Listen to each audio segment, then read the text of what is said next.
BSC 모르겠어. 디바이티드 나살 세프툼?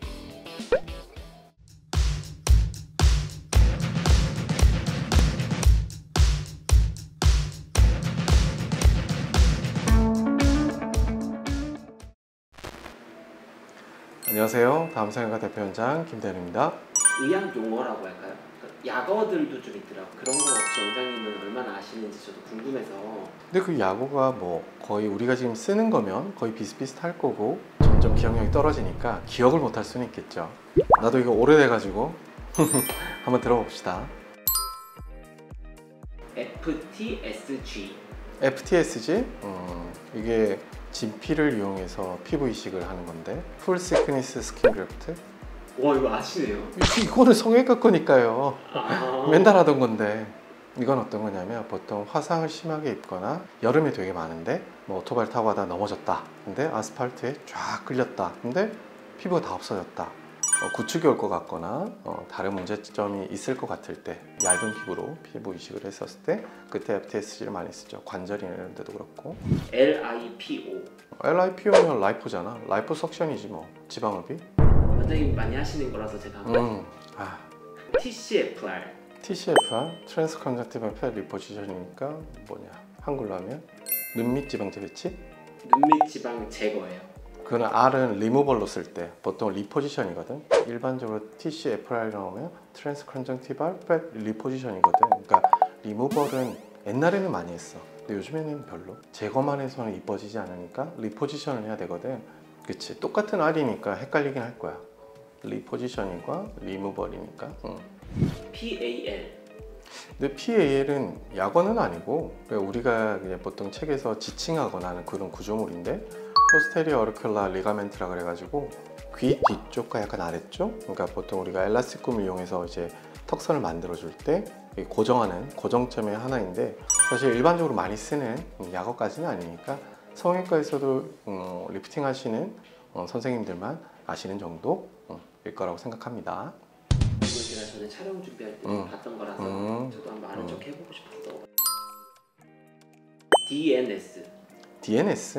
네. DNS라는 게 있나? 난 DNS라는 약어는 쓴 적이 없어서. 제 맘대로 이 영어를 읽어볼게요. 디바이티드 나살 세프텀? 이라고 써있어요. DNS를 디바이디드 네이잘 septum이라고 지금 막 그렇게 읽는 거지. 네. 그러니까 쉽게 말해서 코 안에 있는 비중격이 이렇게 나눠져 있는 그걸 얘기하는 것 같은데, 그거를 DNS라고 쓰는 경우는 나는 별로 없는 것 같은데. DNS는 나는 써본 적은 없는 것 같아. 우리 병원에서 안 써서 그런 걸 수도 있는데. 비중격 망곡증이라고 저는 이렇게 알아왔거든요. 근데 비중격 망곡증은 성형외과에서 하는 게 아니니까. 비중격 망곡은 이비인후과에서 하는 거거든. 그래서 보통은 망곡이면 휘었다는 거잖아. 그냥 데비에이티드라고만 썼으니까 DNS라고 써도 되긴 했겠네. 근데 나는 일일이 그거 다 썼네, 그러고 보니까. 다음 거 그럼 가겠습니다. DNS 옛날에 내가 썼을 수도 있어. BSC BSC? 모르겠어. 화상 반응 구축이라고 번스카 그걸 BSC라고 써? 그냥 스카 컨트랙처라고 쓰면 되지. 번스카 컨트랙처라고. 아, BSC. 난 그런 건 안 써봤어. 야, 그건 진짜 충격적이다. 실제로는 잘 안 쓰는 약인 거예요? 그걸 그렇게 쓰면 아무도 못 알아보니까. 이게 화상을 전문적으로 보는 병원은 당연히 저렇게 써야겠지. 번스카 컨트랙처 일일이 다 쓰려면 힘드니까. 약어를 만드는 게 그런 거거든. 시간을 절약하고 누가 어떤 단어를 봤었을 때 직관적으로 떠오르게 만들어야 되는데, FTSG도 그렇잖아. 성형외과에서 스킨 그래프트를 많이 하는 파트에서는 딱 보면 아는데, 한동안 뭐 소화 뭐 이제 뼈 이상 뭐 이런 것만 보다가 FTSG 좀 이럴 수 있거든. 그래서 아마 그런 게 아닌데, BSC는 글쎄 나는 한 번도 안 써봤다. 화상 반응 구축이 뭐냐면, 화상을 입으면 기본적으로 피부가 재생이 돼야 되는데, 우리 피부의 그 친구들처럼 꼭 따라다녀야 되는 애들이 있거든. 털이랑 땀샘이랑 기름샘이 친구인데, 얘가 피부의 층에서 보면 어느 이상 들어가면 없거든. 그 이상으로 깊게 화상을 입으면 걔들이 없으니까 정상적인 피부가 안 생기는 거야. 그래서 콜라겐만 잔뜩 생기는 거지. 그래서 콜라겐들이 잔뜩 생기면 자기들끼리 얽히고 가다가 정상적인 조직들을 당기겠지. 정상적인 움직임을 방해하는 거. 그게 보통 스카 컨트랙처, 그러니까 반응 구축이라고 얘기하죠. 말하고 보니까 되게 어려운 거네. 난 어떻게 알았지? 근데 이거 가지고 옛날에 엄청 혼 많이 났거든. 그러니까 스카를 보았을 때 이게 컨트랙처가 생길 건지 안 생길 건지가 치료의 방향을 결정하는 데 되게 중요하거든.